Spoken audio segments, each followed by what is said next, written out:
오늘 우리들에게 주시는 하나님의 말씀 누가복음 24장 36절에서부터 48절까지의 말씀입니다. 그들이 이런 말을 하고 있을 때 예수께서 친히 그들 한가운데 서서 너희에게 평화가 있기를 바란다고 말씀하셨습니다. 그들은 깜짝 놀라고 겁에 질려 귀신을 보는 거라고 생각하고 있었습니다. 그러자 예수께서 그들에게 말씀하셨습니다. 너희가 어째서 안절부절 못하고 있느냐? 도대체 왜 너희 마음에 이런저런 의심이 생기느냐? 내 손과 발을 보아라. 이것이 바로 나다. 손으로 나를 만져보고 눈으로 보아라. 귀신은 살과 뼈가 없다. 보는 바와 같이 나는 살과 뼈가 있다. 예수는 이 말씀을 하신 뒤에 손과 발을 그들에게 내 보이셨습니다.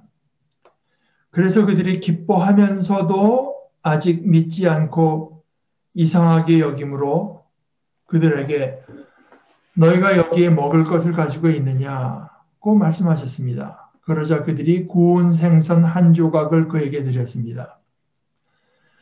그는 이것을 받으셔서 그들 앞에서 잡수셨습니다. 그리고 나서 예수께서 그들에게 말씀하셨습니다. 내가 아직 너희와 같이 있을 때에 너희에게 한 말은 바로 이것이었다. 즉 나에 대해서 모세의 율법과 선지자들의 책들과 시편에 기록되어 있는 것들은 반드시 이루어져야 한다는 것이다. 그리고 나서 예수께서 그들의 지각을 열어 성경을 깨닫게 하셨습니다. 그리고 그들에게 말씀하셨습니다. 메시아가 고난을 당하고 사흘 만에 죽은 자들 가운데서 다시 살아난다는 것과 회개하고 죄의 용서를 받는 도리가 그의 이름으로 만방에 선포된다는 것이 기록되어 있다. 너는 예루살렘으로부터 시작하여 이것들에 대한 증인이 될 것이다. 하나의 말씀입니다. 우리 신약 성경 고린도전서 15장, 소위 부활장이라고 불리우는 그 부분에서 바울 사도는 부활에 대해서 이런 식으로 어떤 12조로 걸어오는 한 사람을 가정해서 이제 말합니다. 죽은 사람들이 어떻게 살아납니까? 그들이 어떤 몸을 가지고 옵니까? 그에 대한 대답이 이것입니다. 어리석은 사람이요. 당신이 뿌리는 씨를 보십시오. 그것이 죽지 않고는 살아나지 않습니다. 그리고 당신이 씨를 뿌리는데 장차 나타날 몸을 뿌리는 것이 아니라 밀이든지 다른 곡식이든지 간에 단지 씨알을 심습니다.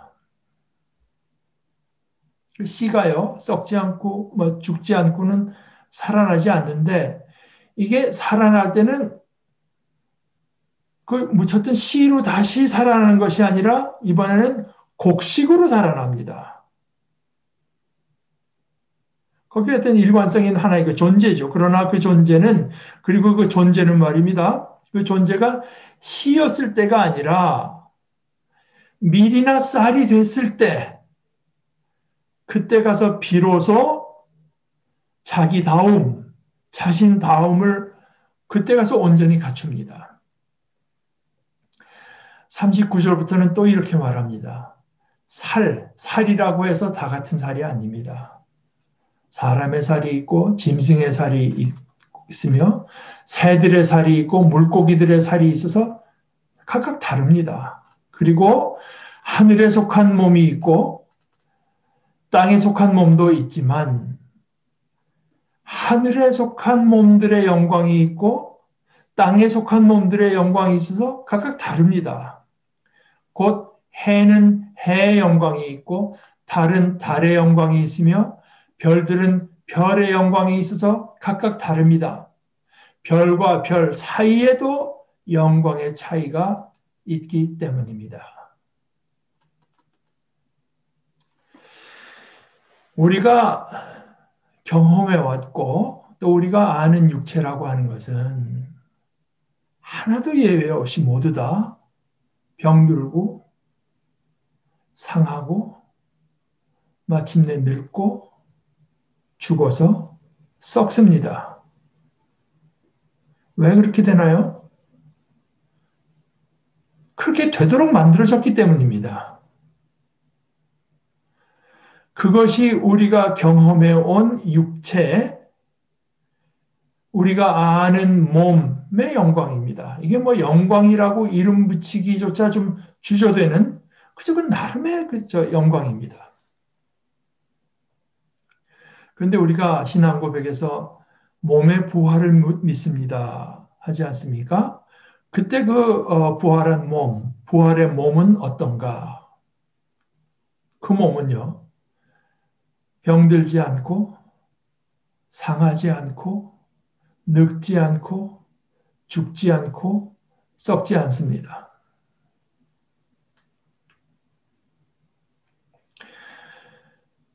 육체적 한계라는 표현이 지금에나 해당되지, 부활의 몸에는 해당되지 않습니다. 그것이 부활체, 부활의 몸의 영광입니다. 이것이야말로 가히 영광이라고 부를 만한 영광입니다.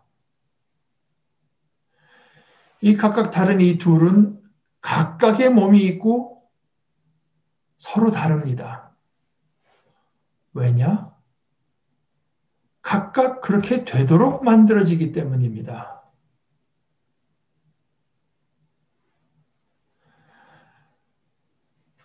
다시 고린도전서 15장 42절서부터 읽습니다. 죽은 사람들의 부활도 이와 같습니다. 썩을 몸으로 심는데 썩지 않을 몸으로 부활합니다. 하찮은 몸을 심는데 영광의 몸으로 부활합니다.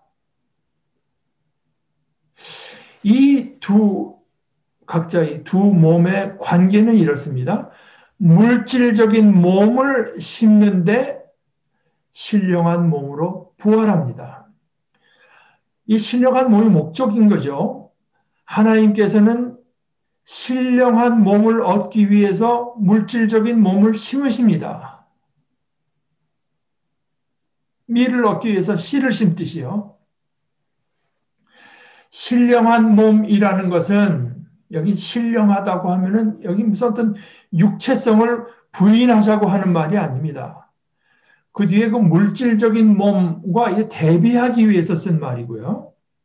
그때 물질적이라고 한 뜻은 정해진 한계가 있고 고장나고 상하고 죽고 썩게 되는 어떤 운명을 말하는 것입니다. 그런 의미에서 물질적인 몸이 있는 한편 신령한 몸도 있습니다. 또 49절에서는 이렇게 말합니다. 그리고 우리가 흙으로 된 형상을 지닌 것 같이 또한 하늘에 속한 형상을 지니게 될 것입니다. 지금은 우리가 흙으로 된 형상을 지니고 있습니다. 그런데 언젠가 우리가 하늘에 속한 형상을 지니게 될 때 우리 한 사람 한 사람은 그때 가서는 더 이상 씨가 아닌 곡식으로서 그때 비로소 우리 각자를 창조하신 하나님께서 본래 뜻하신 그 모습일 것입니다.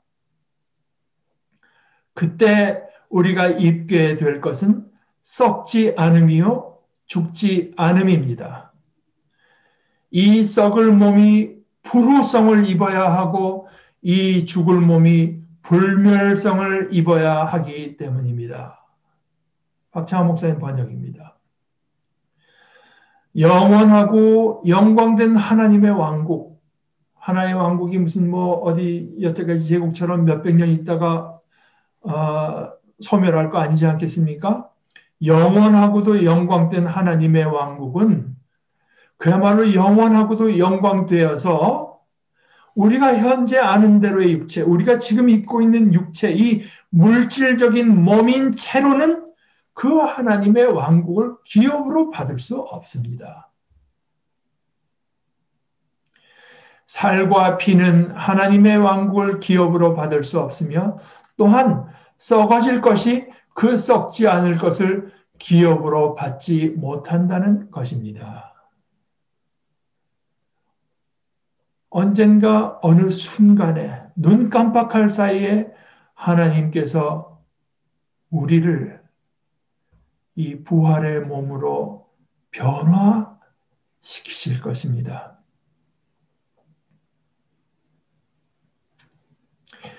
이건 뭐 물론 무슨 어떤 몇 억 년 떨어진 데서 온 외계인을 만나는 것 그런 것 정도하고도 전혀 차원이 다른 이야기입니다. 우주 안에 어떤 인과관계로 일어나는 일이 아니라는 말씀입니다.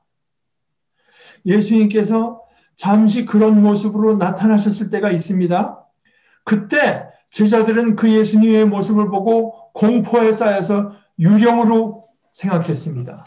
마가복음 6장 47절에서부터 51절 말씀. 날이 저물었을 때 그 배는 호수 한가운데 있었고 그는 혼자 물에 계셨다. 그가 보니 바람이 거슬러 불기 때문에 제자들이 배를 젓느라 어려움을 겪고 있는 것이었다. 그래서 그는 새벽 3시경에 호수 위를 걸어서 그들에게로 가셨다. 그리고 그들을 지나가려고 하셨다.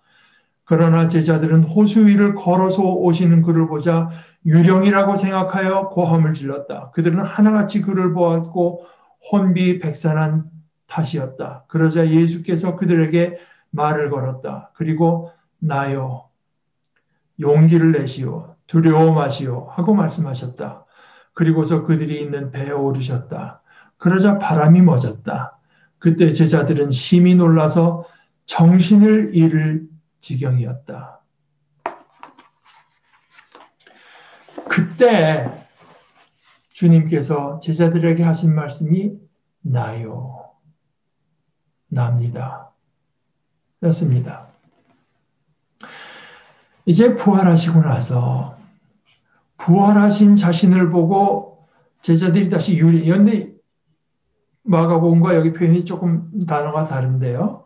여기서 본문 표현은 그대로 하자면 영입니다. 영. 그런데 영이라고 하는 건 볼 수 없는 것이 특징 아닙니까? 영은 볼 수 없는 존재인데 또 뒤에 주님께서 이건 살과 뼈가 없다고 하신 말씀으로 봐서 여기는 이제 영이라기보다 그저 유령이나 귀신을 뜻하신 것일 테니까 여기에서는 문자들은 영이라고 주로 번역하는 말이라고 해도 어떤 유령이나 귀신으로 번역해도 좋을 것입니다. 그런데 이 부활하신 자신을 보고 유령으로 여기는 제자들에게 이제 주님께서 하시는 말씀도 바로 나다. 이게 바로 나다. 였습니다. 부활하신 주님은 이미 영광을 입으신 분이시기 때문에 아마 제가 알기로는 우리말 번역으로는 최초로 박창하 목사님은 부활하기 전에 예수님은 이제 존댓말을 쓰는 걸로 번역했지만 부활하신 뒤에는 더 이상 존댓말은 쓰지 않는 것으로 번역했고 저는 이것이 참으로 적절하다고 생각합니다. 물 위로 걸어오는 자신을 보고 유령으로 여기며 겁에 질린 제자들에게 납니다. 나요. 하신 말씀보다 이번에는 더 강한 표현으로 이게 바로 나다 라고 확언하신 것은 그때는 살아있는 분이었고 이건 자기가 엊그제 이틀 전에 돌아가신 것을 제자들이 알기 때문에 더 강한 말로 확증해 주신 것일 것입니다. 부활하신 주님의 몸은 이 신령한 몸이 어떤 것인지를 우리에게 보여줍니다. 이 몸은 더 이상 어떤 육체적 한계라고 하는 게 없습니다. 오늘 말씀 앞에 엠마오로 내려가던 제자들 앞에서는 순간적으로 사라지시기도 했습니다. 이제 문을 꽁꽁 잠근 채로 모여있던 제자들의 한가운데는 어느 순간 느닷없이 서 계십니다. 돌아가신 분이 호련히 자신들 한가운데 서신 것을 보고 놀라고 겁에 질려 귀신을 보는 거라고 생각하는 것은 어찌 보면 당연합니다. 그것이 그저 단지 이 세상의 일이라면 그게 당연한데, 그런데 생각을 바꿔서 다시 보자면 그런 일이 일어났다는 것으로 보아 그들 앞에서 일어나고 있는 이 일은 이 세상의 일이 아닙니다. 이 세상에서 비롯된 일이 아닙니다. 제자들은 믿지 못했습니다. 이게 바로 부활하신 그날 일어난 일인데요. 다시 사신 주님께서 자신들에게 나타났다는 시몬의 말을 듣고도 믿지 못했는데, 그보다 앞서서 아침에 여인들이 와가지고는 자신들이 무덤에서 본 것과 천사들에게 들은 것을 전했을 때 그때도 믿지 못했습니다. 엠마오로 가던 제자들의 증언을 듣고도 긴가민가 했습니다. 믿지 못했습니다. 이제 예수님을 보고도 선뜻 믿지 못합니다. 예수님께서 내가 틀림없는 자신이라고 확언하시면서 손과 발을 내보이실 때는 기뻐하면서도, 또 이제 아포라는 전치사가 있어 어떤 번역을 따르자면 기뻤기 때문에 또 믿지 못했습니다. 심지어 주님께서 자신들에게 더 확증을 주시기 위해서 물고기를 드시는 것을 보고도, 예를 들어서 우리 한국에서 제사상 앞에 차려놓은 음식이 조상님들이 오셔서 다 드신다고 했지만 드신 뒤에도 그대로 있잖아요. 그것과는 달리 그 물고기 한 조각이 예수님의 몸으로 들어가서 실제로 없어진 것을 본 뒤에도 그러고 나서 그들이 비로소 믿었다는 표현은 없습니다.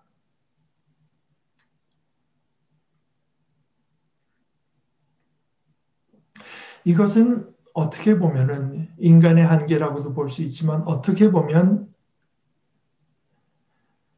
하나님의 일에 대해서 성경이 누누이 말해준 데 대해서 이들의 감수성이 전혀 열려있지 않은 것이라고도 볼 수 있습니다. 주님께서 얼마나 여러 가지로 제자들에게 이모저모로 확증을 주시는지 보십시오. 그래도 온전히 믿지 못하자 이제 주님께서는 성경 말씀으로 그들을 가르치십니다. 이렇게 여러 가지로 증거를 받아도 믿지 못한다고 해서 거기서 그쳐서는 안 되기 때문입니다. 그렇게 온전히 믿지 못하는 것을 그저 어쩔 수 없는 것으로 여겨서는 안 됩니다. 우리도요, 우리 스스로 내가 어떻게 부활에 대해서 확신할 수야 있나. 이제까지 신앙생활을 해도 잘 안 되는 것을 이렇게 생각하면 안 됩니다. 제자들이 저는 여태까지 믿지 못했다고 제가 말씀드렸는데요. 사실은 믿으려고 하지 않았다는 표현이 더 정확하지 않나 싶습니다. 제자들은 이러저런 식으로 의심은 다름 아닌 부정인데요. 의심하려고 하고 어떻게 해서든 이 자기 앞에 벌어지는 일들을 믿음 없이 설명할 길을 찾아내려고 하는 것 같습니다. 그저 이 세상의 인과관계를 가지고요. 자기들이 알 수 있고 수용할 수 있는 그 안에서 설명할 길을 찾아내려고 하는 것 같습니다. 그러나 이것이 하늘의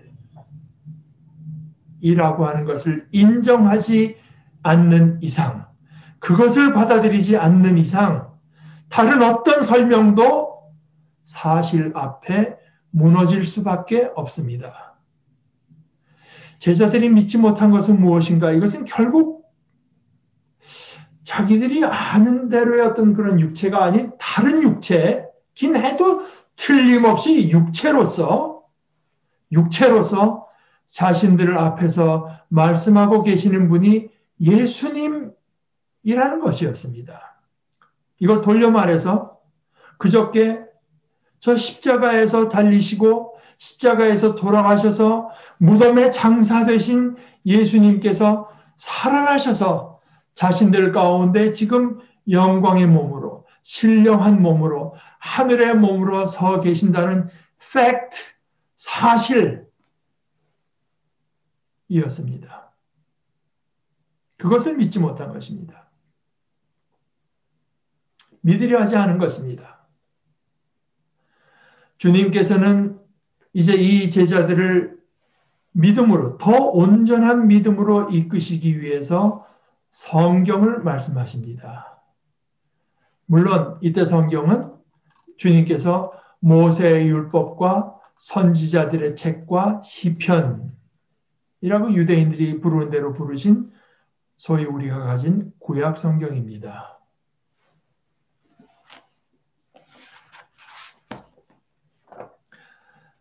44절 말씀에 이렇게 말했습니다. 그리고 나서 예수께서 그들에게 말씀하셨습니다. 내가 아직 너희와 같이 있을 때에 너희에게 한 말은 바로 이것이었다. 즉 나에 대해서 모세의 율법과 선지자들의 책과 시편에 기록되어 있는 것들은 반드시 이루어져야 한다는 것이다. 근데 주님께서는 이렇게 구약 성경이 결국 당신 자신에 관한 것이라는 어떤 그 일반적인 말씀을 한 데서 그친 것이 아닙니다.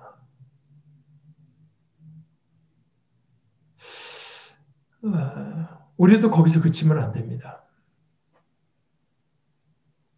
오히려 주님께서는 실제로 구약 성경으로 들어와서 그들을 차근차근 가르치셨습니다. 제자들이 이 많은 증거를 보고도 믿지 못하는 큰 이유는 성경 말씀을 믿지 못하기 때문이었습니다. 엠마오로 내려가던 제자들에게 주님께서는 이렇게 말씀하셨습니다. 아, 당신들은 참으로 어리석구려. 예언자들이 말한 모든 것을 믿는 마음이 참으로 둔하구려. 메시아가 이런 고난들을 당해야 하고 또 그의 영광에 들어가야 한다는 것은 분명하지 않습니까? 여러분들이 성경을 알고 성경을 믿고 받아들였다면 지금 이 모든 증거들이 무엇을 말하는지 알아야 되는 것입니다. 예수는 모세와 모든 예언자들의 글에서부터 시작하여 성경 전체에서 자기 자신에 관한 것들을 그들에게 설명해 주셨습니다.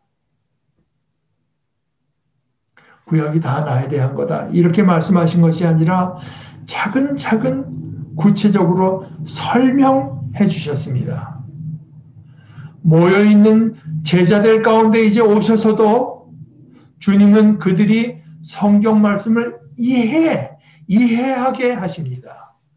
그리고 나서 예수께서 그들의 지각을 열어 성경을 깨닫게 하셨습니다. 이렇게 말했습니다. 여기 이제 다른 번역에는 대개 마음을 열었다고 번역했는데 박창호 목사님이 지각을 열었다고 번역하시고요. 근데 이게 마음을 열었다고 하면은 우리 한국 사람들에게는 오해의 소지가 짙어집니다. 영어로는 mind라고 번역하면 됩니다. 근데 우리 한국 사람들은 마음 하면은 이게 뭐가 감성의 자리잖아요. 영어에는 뭐 위대한 철학적 마인드 하면은 이 미국 사람들이 마인드 할 때도 주로 머리를 가리키지 마인드 하면서 심장을 가리키는 사람은 없습니다. 그리고 실제로 여기 헬라어로 쓰인 누스라는 단어는 오히려 이성에 가깝습니다. 여기 쓰인 이 이해라고 하는 말이 사실은 예수님께서 무리를 걸은 사건에서도 등장합니다. 앞에서 읽은 부분의 그 다음 절 52절에 이렇게 되어 있습니다. 즉 제자들이 예수님을 알아보지 못한 것. 이것은 그에 앞서서 5천 명이 넘는 사람들에게 빵 먹이신 사건을 그들이 이해하지 못했던 탓이고 그들의 마음, 여기서는 헬라 원어로 누스가 아닌 카르디아, 심장입니다. 그들의 마음이 둔해져 있었기 때문이었다. 부활의 사건은 이 우주 안에 어떤 희한한 인과관계로 일어난 사건이 아니라 그것을 초월해서 하나님께서 일으키신 사건입니다. 그 증거를 얻기 위해서 우리가 따져보고 살펴볼 것은 과학이나 논리가 아니라 오히려 성경입니다. 성경 말씀에서 발견하게 되는 어떤 일관성, 성경 말씀이 어떤 사건을 가리키고 일어난 사건은 말씀을 확증하는 어떤 일관성이 우리를 믿음으로 이끕니다. 성경 말씀을 읽으며 하나님의 일에, 하나님의 권능에, 하나님께서 하시는 일에 우리의 마음과 감수성이 열려야 우리는 하나님께서 베푸시는 증거를 바로 받아들일 수 있습니다. 우리는 그리스도를 더 잘 알게 되기를 사모하면서 믿음으로 성경을 배우며 깊이 상고합니다. 주님께서 우리의 마음과 지각을 열어주셔서 우리도 점점 더 온전한 부활의 증인으로 세워주시기를 기도합니다. 아멘.